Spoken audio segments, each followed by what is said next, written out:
Maghreb Orient Express, bienvenue à tous au Palais des Expositions des Pins Maritimes pour un numéro inédit au cœur du SILA, le Salon international du livre d'Alger.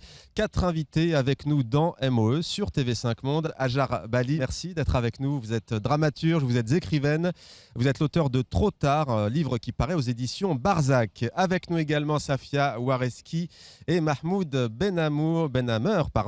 Vous êtes l'auteur de la bande dessinée Fatman Parapluie, ça paraît aux éditions d'Alimen, une BD d'ailleurs, on le précise, réalisée à 6 mains avec également Soumeya Wareski qui est votre sœur. Zola, merci d'être avec nous. Zola, c'est votre nom d'artiste. Fatima Zora Mayedine, merci d'être avec nous. Vous êtes l'auteur du manga The Devil's Dream qui paraît aux éditions Lazari Lapter. Alors, vous racontez l'histoire du jeune musicien Ray qui s'est sauvé de son orphelinat en compagnie de sa meilleure amie. Tout va se compliquer pour lui. Est-ce que vous pouvez nous en dire plus ? Oui, en fait, en se trouvant dehors, alors qu'il ignorait les vraies difficultés qui l'attendaient en dehors de l'orphelinat. Donc, il se perd et se trouve démuni face aux difficultés de la vie, en portant le poids lourd d'un rêve qu'il tient absolument à réaliser. Celui de devenir, comme son idole, Steve Ray Vaughan, un musicien célèbre, un guitariste célèbre.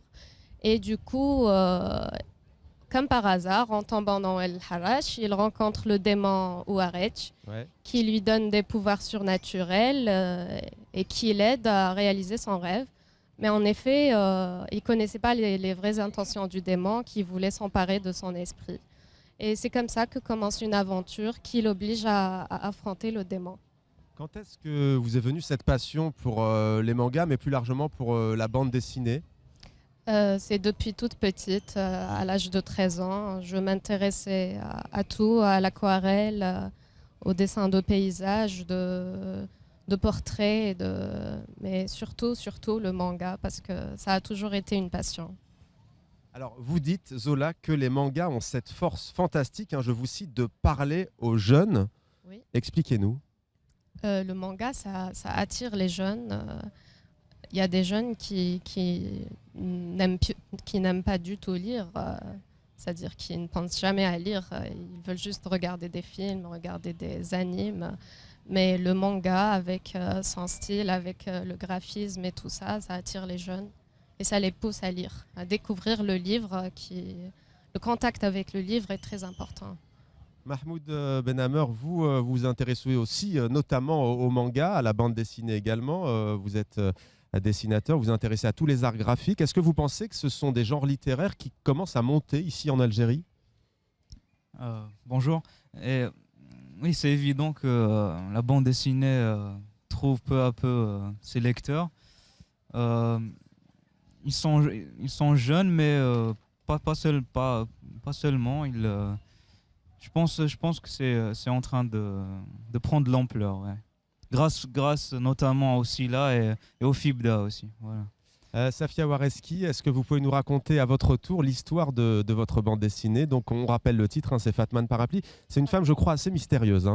Tout à fait. Alors le titre se traduit en français à Fatma au parapluie. Ouais. C'est son surnom. C'est parce qu'elle collectionne des parapluies.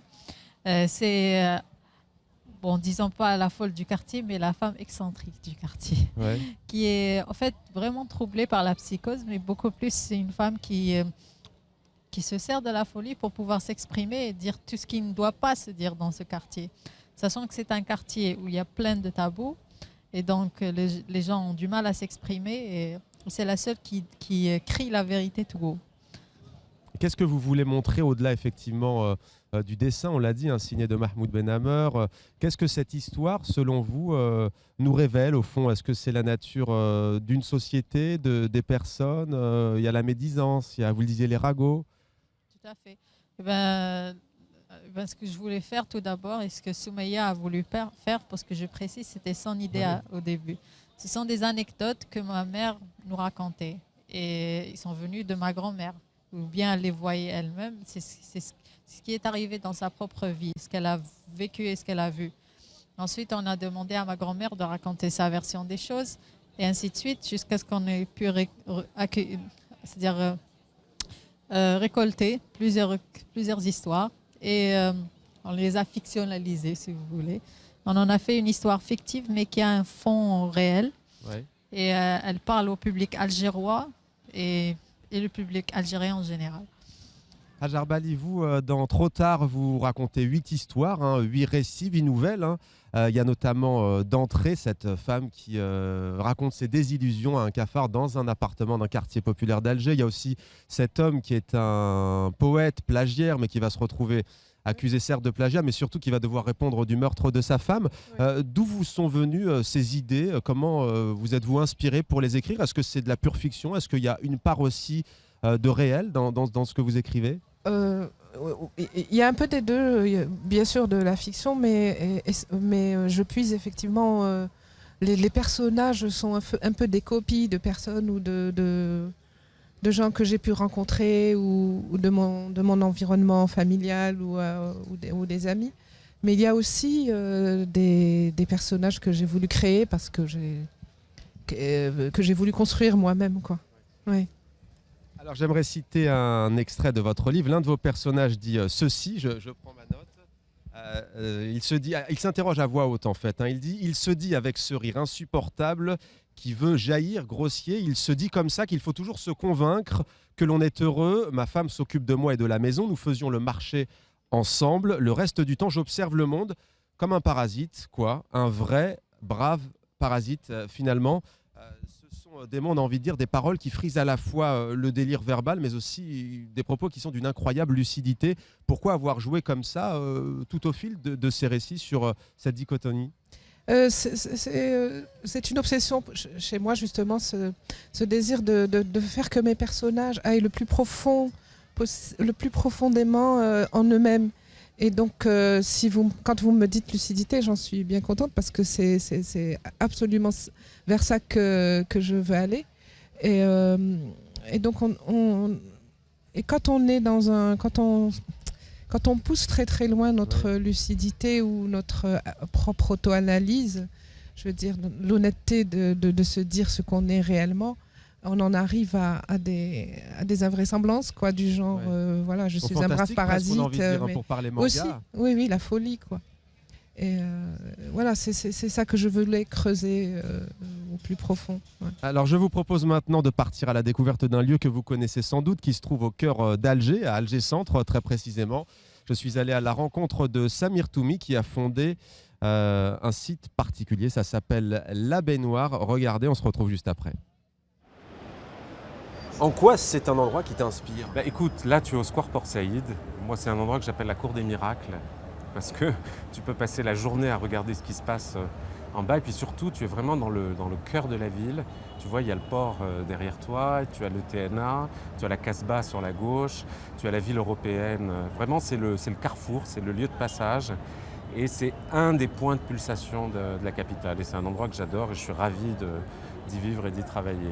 Alors tu y vis donc, tu y travailles aussi, et c'est là que tu as créé ce lieu atypique, pas forcément qu'en Algérie, atypique tout court, j'ai envie de dire, ça s'appelle La Baignoire. Oui. C'est quoi juste La Baignoire? Écoute, d'abord c'est un lieu où il y a une baignoire, une vraie, une baignoire sabot que j'ai trouvée sur le lieu, mais c'est surtout un espace de partage en fait.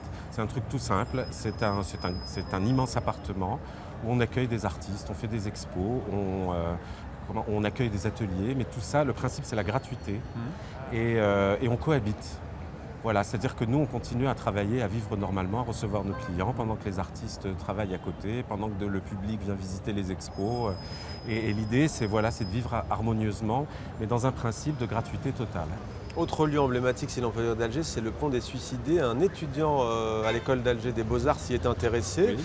C'est un lieu pour lieu de passage. Il est là aujourd'hui justement. Pourquoi est-ce que tu as choisi Mahdi? Qu'est-ce qui t'a plu dans son travail? Alors en fait, Mahdi fait partie de cette jeune génération de photographes, de street photographeurs qui envahissent un peu le net, qui sont extrêmement talentueux et qui sont complètement en rupture avec, l'ancienne génération de photographes qui essayent de fixer l'espace public. C'est une manière de se l'approprier. Et l'idée, c'est que bientôt, à la Baignoire, on va réunir 12 jeunes photographes qui ont entre 20 et 30 ans. Et l'émission va s'appeler Shawari, ça s'appelle Les Rues. 12 على 10, 10 c'est l'amitié, mais c'est aussi les 10 photos. Et en fait, ils vont nous livrer leur conception de la rue. Ils viennent de toute l'Algérie.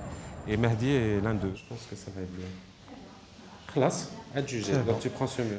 Maghreb Orient Express au cœur du Salon international du livre d'Alger, avec tout au long de l'émission des artistes en pleine création. Vous apercevez depuis le début de ce numéro inédit Abdel Rani ainsi que Dia qui continuent à peaufiner leur œuvre. Safia Wareski, je me tourne vers vous. Vous avez fait le choix d'écrire votre bande dessinée en langue nationale, en arabe dialectal et non pas littéraire, ni en français, ni en anglais. Et pourtant, vous êtes vous-même enseignante, professeur d'anglais. Pourquoi avoir choisi d'écrire en algérien ? Tout d'abord, pour la raison la plus simple, c'est que les histoires qu'on me racontait chez moi étaient racontées en arabe dialectal, disons algérois, parce que sachant qu'il y a plusieurs dialectes en Algérie, et donc ma mère me racontait ceci et cela, et ce qui était le plus frappant dans tout ça, c'est que tout le monde se servait d'expressions idiomatiques que je ne serais pas arrivée à traduire en français, ni en anglais d'ailleurs. Et je voulais les conserver. Je voulais les laisser telles qu'elles étaient parce que je sais que n'importe quel lecteur algérien ouvrirait ce livre et verra cette et en voyant cette expression va être étonné et beaucoup plus impressionné. Ouais. Comment réagissent vos élèves quand vous leur avez montré votre bande dessinée, par exemple ? Justement, j'ai une classe d'élèves qui ont à peu près 12 ans, beaucoup plus des garçons. Donc, ils aiment la bande dessinée, ils aiment, comme pour répéter ce qu'a dit Zola, ils adorent le manga, que ce soit regarder ou lire. Et donc, je leur ai présenté ma BD. Première réaction, c'était « Ah, c'est la langue de chez nous ». Et donc, justement, c'est ça que je voulais. C'était cette réaction, c'était justement créer un lien d'intimité avec le lecteur. Ouais. Et je pense que le langage qu'on parle dans la rue arrivera mieux à faire ça que les autres langues. Zola, vous écoutez attentivement. Vous avez donc écrit en français, mais le titre, il est en anglais, The Devil's Dream. Pourquoi avoir choisi ce titre anglais ? En fait, c'est pas juste l'anglais qui est dans la bande dessinée. Il y a aussi le langage algériois. Il y a des expressions en algérien. Typiques algéroises, oui. Oui, voilà. Il y a les mhajab, il y a le hajab, hayek. une spécialité culinaire locale voilà, que j'apprécie beaucoup d'ailleurs. Il y a le karakou, la tenue traditionnelle. Donc, j'ai essayé de faire, un mélange de langues utilisées en Algérie. Parce qu'en Algérie, on parle anglais, on parle français, comme on parle algérois. Donc, Vous, Mahmoud, vous n'avez pas cette problématique, vous êtes dessinateur, le dessin est universel, les mots, la langue aussi, mais quel est votre regard à ce sujet ? On a le sentiment que les lignes bougent et que les jeunes générations en Algérie ne sont plus, allez, le mot est peut-être un peu fort, mais dans l'obligation d'écrire soit en arabe classique, soit en français. Les lignes semblent un peu bouger. En fait, au début, je me posais cette question, mais avec cette bande dessinée, j'ai eu la réponse qui s'est révélée d'elle-même. En fait, je pense, et j'en suis... j'en suis sûr que en réalité, c'est la BD qui décide. En fait, c'est l'histoire qui décide. Ouais. C'est le scénario. C'est l'histoire qui vient d'elle-même et qui parce que quand ma scénariste racontait l'histoire, je les voyais qui parlaient en derja. Et c'était une évidence et je pense que finalement, il ne faut pas se poser la question, c'est les personnages qui décident en fait. Hajar Bali, sur cette question de la langue, ça fait parfois débat dans des pays aussi riches que l'Algérie d'un point de vue linguistique, arabe, dialectal, arabe classique, berbère, français aussi. Quel est votre regard à ce sujet ? Je disais, on a le sentiment que les jeunes, et ils le prouvent peut-être aujourd'hui sur ce plateau, ils ne se sentent pas du tout obligés de se justifier, l'anglais, le français, le dialecte. Moi, je trouve que c'est rafraîchissant, quoi. Ouais. Moi, je fais partie d'une génération qui a plutôt appris en français, qui a plutôt appris à lire et à écrire en français, où on était ce qu'on appelait la génération bilingue, mais parfois plutôt francisant, parfois plutôt arabisant, ça dépendait des milieux sociaux. Mais il y avait souvent, on avait l'impression qu'il y avait comme un clivage entre les différents... voilà. Qu'il fallait choisir. Là, et puis là, je trouve surtout l'arabe parlé, il a évolué, mais d'une façon incroyable, quoi. Moi, maintenant, j'ai besoin à chaque fois de m'adapter pour comprendre.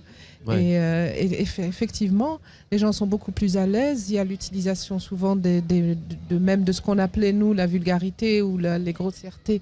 Avec beaucoup plus pour raconter le quotidien, il faut pouvoir aussi les exprimer, comme donc disait Safia, dans un langage compris par tout le monde. Ça n'empêche pas que moi, personnellement, la langue arabe classique m'intéresse beaucoup. Bien sûr. Elle me fait peur, mais elle m'intéresse énormément. Par exemple, ça fait partie d'un de mes désirs, c'est que je sois traduite en arabe classique. Vous connaissez aussi très bien un autre langage, c'est celui des chiffres et des mathématiques. Vous êtes professeur de mathématiques. Comment est-ce qu'on passe des mathématiques à l'écriture, au théâtre, puisque je le disais, vous êtes dramaturge. Est-ce que c'est une passerelle qui se fait naturellement, qui s'est faite naturellement pour vous? Oui, en tout cas, moi j'ai toujours beaucoup lu, toujours adoré faire des mathématiques. Et on a souvent dit que, en tout cas, quand j'écrivais des pièces, qu'il y avait une forme de raisonnement, de froideur dans la précision qui était certainement mathématique. Donc je pense que ça transparaît dans mon écriture. Mais j'ai toujours aimé les deux et j'ai toujours adoré faire des mathématiques et lire et écrire. Oui. Et les enseigner aussi. Alors, les mots, les lettres, il en est un grand passionné. Je vous propose d'aller à la rencontre de l'animateur radio Youssef Sayah, que je suis allé rencontrer lors du tournage de son émission, qui rencontre ici en Algérie un franc succès. Ça s'appelle Papier Bavard. Regardez.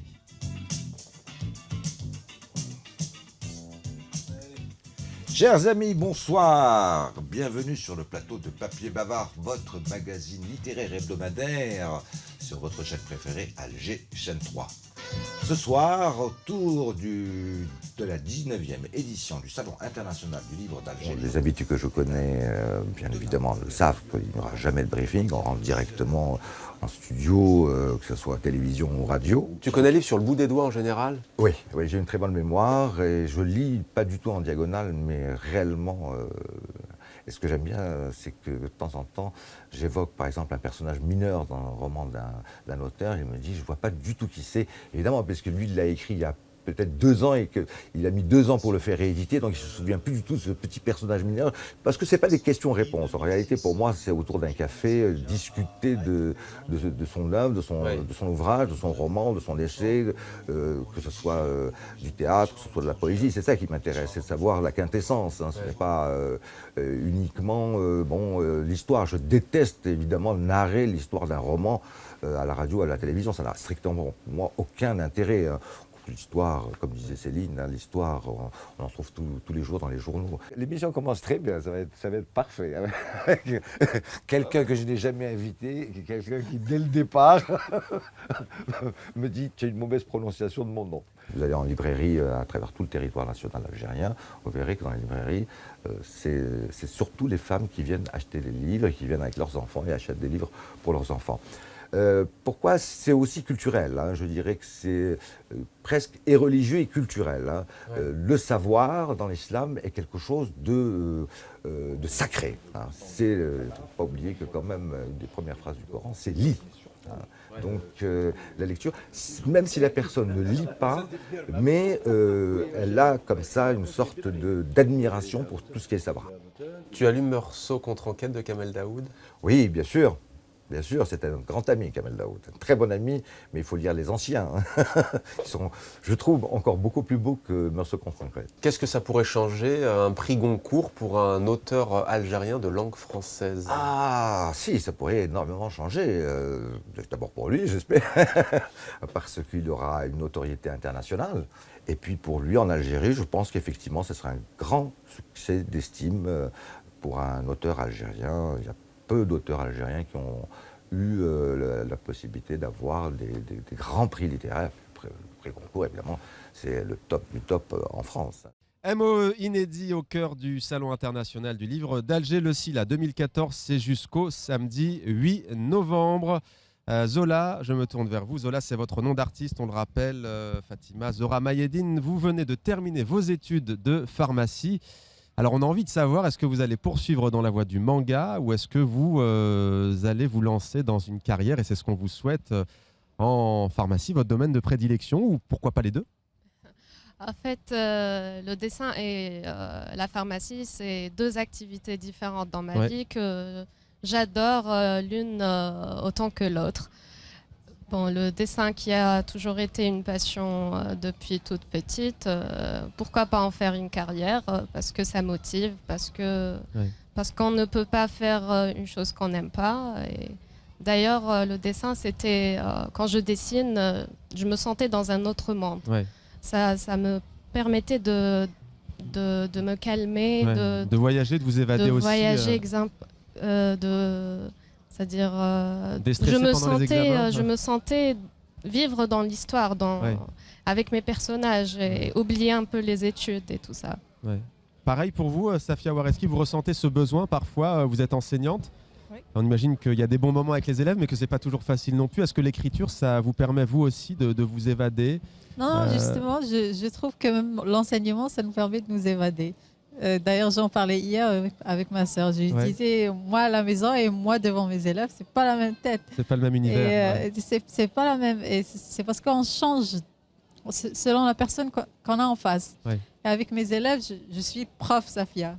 Et puis dans tout ce qui est fiction, parce que je ne suis pas juste auteur de bande dessinée, j'ai même essayé d'écrire une pièce de théâtre, des histoires courtes, etc. Toute forme d'écriture me passionne. Et ce n'est pas seulement pour m'évader, c'est pour me comprendre.